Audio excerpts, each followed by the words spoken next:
Olá, revisando as enquetes que eu fiz no Instagram essa semana. Fiz 6 enquetes essa semana, então várias respostas aqui para analisar. Primeira enquete então, foi essa estrutura aqui, onde eu tenho um pilar rotulado na base, rotulado no topo, outro pilar também rotulado na base, rotulado no topo, uma viga rotulada na ligação com os pilares, né? E eu tenho uma barra aqui na diagonal, que é basicamente uma barra extremamente fina. E a pergunta é, sendo o eixo X aqui na horizontal, essa estrutura resiste cargas horizontais no eixo X? E as possibilidades são, sim, ela é perfeitamente isostática. Opção 2, sim, ela é hiperestática e a inércia das peças gera efeitos diferentes. Terceira possibilidade, ela resiste carga da esquerda para a direita, mas não da direita para a esquerda, foi a mais votada. E a quarta resposta é que não resiste cargas horizontais. Então a questão aqui é o seguinte, das questões aqui, aproximadamente aqui, ó, 10% disseram que ela é perfeitamente isostática. E a questão é, para ela ser isostática, o que eu tenho aqui é o seguinte, eu tenho uma rótula aqui na base, uma rótula aqui no topo, outra rótula aqui e outra rótula aqui, tá? Então eu tenho 4 reações, né? 2 em X, 2 em Y, beleza. Eu posso ter uma, se fosse só uma peça, eu poderia ter uma rótula, tá? Mas tem duas. Só a questão é eu ter uma barra adicional aqui, tá? Se essa ligação aqui for rotulada, essa estrutura aqui é isostática. Se essa ligação aqui for engastada, ela não é isostática, ok? Então a questão é, como que eu determino se essa ligação aqui, ó, é isostática ou hiperestática? Basicamente, pela capacidade de cada elemento de puxar momento. Essa barra aqui, ó, é extremamente fina. Ela não tem capacidade de suportar momentos, porque momentos são suportados baseados na inércia. Então, não, ela é hiperestática? Não, ela não é, tá? Os 31 que disseram que ela é hiperestática, não tem correto, porque de qualquer maneira aqui, ó, essa barra aqui não tem inércia nenhuma, tá? Então não adianta, ela não vai poder puxar momentos. Agora, tem duas possibilidades.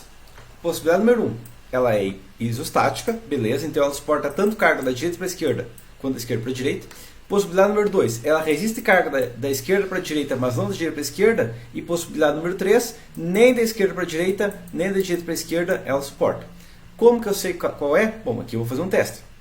Peguei o modelo aqui, ó, e vamos assistir esse vídeo aqui. Estrutura aqui, resiste carga horizontal, só para um lado, só para o outro, como é que funciona? Bom, vou pegar essa barra aqui, ó, e puxar para a esquerda, puxei para a esquerda, puxei para a esquerda. O que acontece aqui, ó, por mais que ela tenha estabilidade porque ela é bem longa, mas eu puxo para a esquerda, ela volta.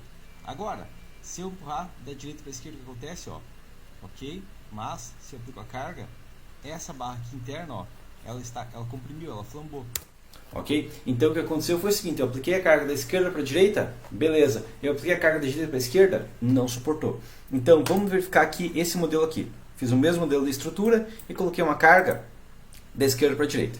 Ok? Como que a estrutura se comporta? Bom, primeira coisa, vamos dar uma olhada em como que ela se deforma. Ok? Deformada a estrutura, claro, numa escala pequena aqui, ó. Mas a estrutura que colocar uma escala qualquer aqui, ó. O que acontece aqui é o seguinte, ó. Essa barra está reta, essa barra está reta, essa barra está reta e essa barra está flexionada. Onde que eu tenho momentos? Eu tenho momentos basicamente apenas, né? O único momento que eu tenho é na viga. As outras barras não estão puxando momentos, porque os pilares são rotulados no topo e na base. E essa barra aqui, ó, essa barra aqui não é rotulada no topo e na base, Gilberto, correto? Mas ela tem baixa inércia, então mesmo que ela tenha uma ligação engastada aqui, não importa, porque ela não tem capacidade de suportar momentos. Ok? Então, primeira questão aqui, resposta correta é basicamente que ela resiste carga da esquerda para a direita. Ok? Tá? Porque aqui, ó, basicamente a questão é, com a carga da esquerda para a direita, o que acontece é que essa barra não tem basicamente compressão, essa tem compressão. Então, pelos próprios da estrutura com base. Tá? E daí, essa barra aqui tem compressão e essa tem tração. Ok? Então o que está acontecendo aqui é o seguinte, na verdade a carga horizontal está gerando compressão das duas aqui, mas a questão é, essa barra está tracionada, beleza? Tranquilo. Agora, sem inverter a carga, essa barra fica comprimida. E aqui que entra a questão, essa barra aqui é muito fina, se ela é muito fina, ela não resiste momento, correto? Compressão sempre gera flexocompressão, então gera qualquer excentricidade natural da estrutura, ou até carga crítica de Euler, vai gerar um momento fletor nessa barra aqui. Como ela não tem inércia, ela não suporta momentos e aí ela vai falhar. Ok? Entendi isso aqui? Então a primeira questão é que resiste carga da esquerda para a direita, mas não da direita para a esquerda. De 134 sobre 289, tivemos 46% de acerto nessa primeira questão. Beleza? Próxima questão. Qual diagrama de momento é compatível a uma sapata flexível? Então tem uma sapata flexível apoiada, digamos, tem dois pilares com 80 toneladas apoiando aqui, ó, próximo à minha sapata, ok? Eu tenho 4 opções de momento. Primeira, opção A, tá? Opção A, B, C ou D. A questão é, um diagrama de momento, sendo que eu só tenho carga na vertical. Tá? Eu tenho carga na vertical, eu não posso ter um pulo de momento aqui. Porque para ter esse pulo de momento que nem está na opção A, eu deveria ter um momento fletor sendo aplicado na região do pilar. Tá? E o MK é 0. Então não é a opção A. Ok? Próxima possibilidade. A opção B. Tá? E a questão aqui é o seguinte. Qual que é o modelo que eu tenho aqui? Basicamente eu tenho uma peça aqui, eu tenho duas cargas na vertical, né, próximo aos apoios aqui tem duas cargas, e eu tenho uma reação distribuída aqui para cima, ok? Tá? Então o que eu espero de momento aqui é o seguinte, ó, uma reação distribuída, só não sei se ela vai ser assim ou não, mas eu tenho uma reação distribuída para cima. A questão é, então o que eu espero do momento é que eu tenho um momento descendo, subindo, descendo e subindo, ok? Então a opção B bate, e a opção C também bate. Qual que é a diferença da B e da C? A C, ela sobe e ela fica reta, e depois ela desce. Enquanto que a B, ela sobe e desce igual uma viga, tá? Uma viga com dois apoios. Tá? E a opção D é um momento fletor de uma viga normal. Não é a opção D, porque a opção D deveria gerar momentos para ter uma reação aqui, e eu tenho uma reação para baixo ali. Entendido? Então, quem respondeu a opção A está incorreto, não faz o menor sentido. Quem respondeu a questão C está incorreto, não faz o menor sentido. Ficamos entre a B e a C. Tá? E a questão é, fiz um modelo aqui, ó, tá? Sendo uma sapata flexível, o que eu vou ter de cortante? Ah, mas não é cortante que eu estou olhando. O momento é gerado pela cortante, então sim, é cortante, ok? Esse é o nosso gráfico de cortante. O que eu tenho aqui é o seguinte, ó, eu tenho uma cortante que ela para quando eu chego no meio do vão. Por quê? Porque a sapata é flexível, ela não consegue mandar carga para o voo inteiro, por isso que ela é flexível. E como que fica o momento? O momento fletor, colocando uma escala maior aqui, ó, mas o momento fletor, ele fica reto no meio do vão. Onde eu não tenho cortante, o momento é contínuo. Então, para essa opção, é a opção C, com 186 de 570, um pouquinho menos que 33%. Não, na verdade, acho que dá 36. 186 sobre 570, 32,6% de acerto nessa questão. Ok? Lembrando, sapata flexível não vai ter um diagrama de momentos igual a carga distribuída, porque ela não vai conseguir mandar carga para todo o vão. Ok? Próxima questão. Eu tenho um arco com cargas gravitacionais, ok? Não é cargas horizontais nada do tipo. Onde que ele vai ter solicitações máximas, tá? Lembrando, como que um arco funciona, tá? Até que foi uma resposta bem fácil, então eu já deixei marcado, tá? Mas a questão é, um arco, basicamente, ele vai funcionar por compressão, ok? Então a questão é, o meu arco vai ter duas reações, até puxado aqui, ó, desse desenho aqui, ó, mas a questão é, eu vou ter necessariamente para o arco, ó, uma força para cá, uma reação para cá, uma reação para cá, correto? Então, e essa força aqui, essa força A aqui, ó, tem que ser a mesma força A aqui, porque senão a minha estrutura está andando para o lado, ok? Porque são só cargas gravitacionais. Daí a questão é, aqui no meio, o meu arco é uma barra, digamos, ele está totalmente horizontal. Então, a força que ele tem é basicamente uma compressão na horizontal, certo?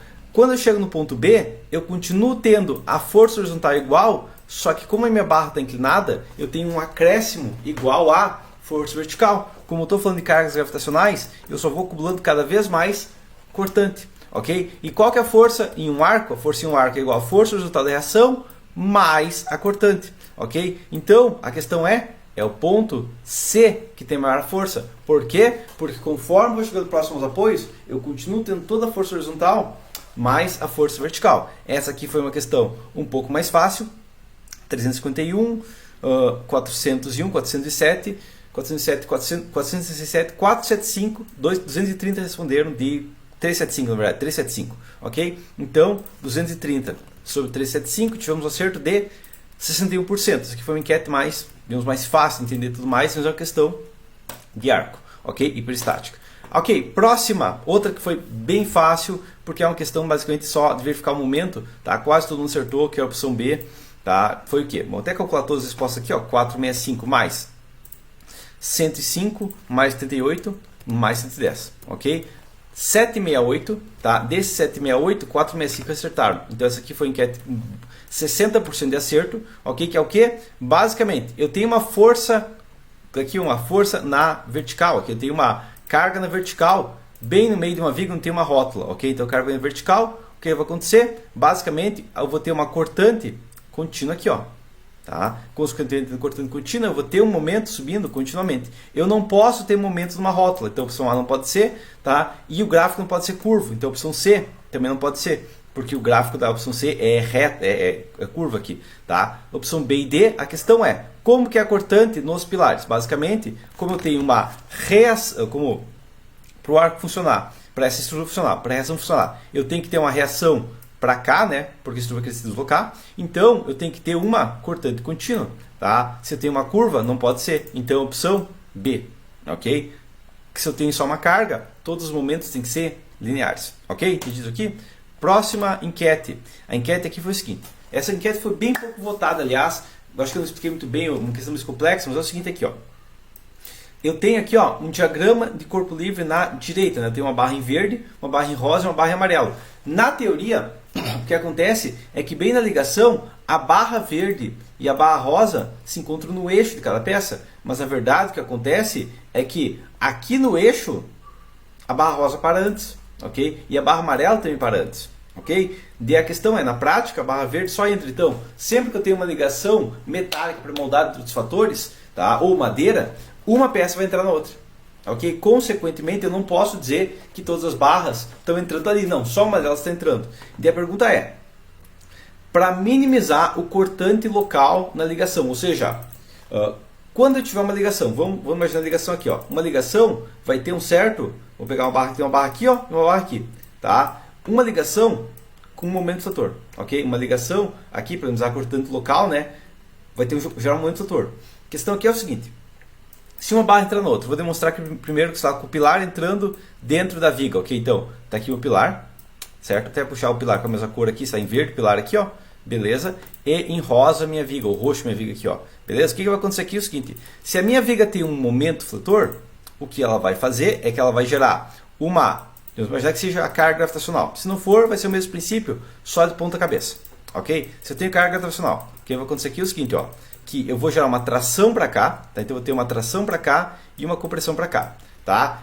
A força, isso aqui é uma força, isso aqui é uma força, força vezes distância é momento. Se eu tenho um momento de 3 kgfm e a distância aqui é 30 centímetros, eu vou ter 3 dividido por 0,3, eu vou ter 10 kgf. Se eu tenho 50 centímetros, vai ser 3 dividido por 0,5, vai dar 6 kgf, ok? Então, essa barra aqui, ó, vai ter uma cortante, assim, ó, uma cortante, sei lá, desenha azul a cortante aqui, ó, mas ela vai ter uma cortante assim, tá? Que sabe, tem pequena cortante depois descendo para baixo, mas essa cortante aqui, ó, é o momento, a força cortante é força sobre o momento fator, é força vezes distância. Eu quero saber a força, eu pego o momento dividido pela distância. Então a ideia base é que quando eu vou fazer uma ligação, eu sempre quero o quê?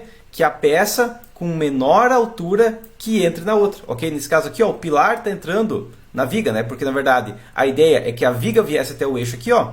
A viga viesse até o eixo aqui e o pilar viesse até o eixo aqui, ó. Mas na prática só o pilar veio até o eixo e penetrou a ligação. A viga parou antes, tá? A resposta correta é a peça com menor altura entrando. Por quê? Porque a peça com menor altura vai entrar na peça que tem maior altura e, consequentemente, a região de contato vai ser igual à área, a altura da peça com maior altura, ok? Então a gente sempre tenta entrar com a peça com menor altura dentro da peça que tem maior altura, ok? E por final, a última enquete aqui foi o seguinte, ó, a estrutura abaixo, essa estrutura aqui, tá?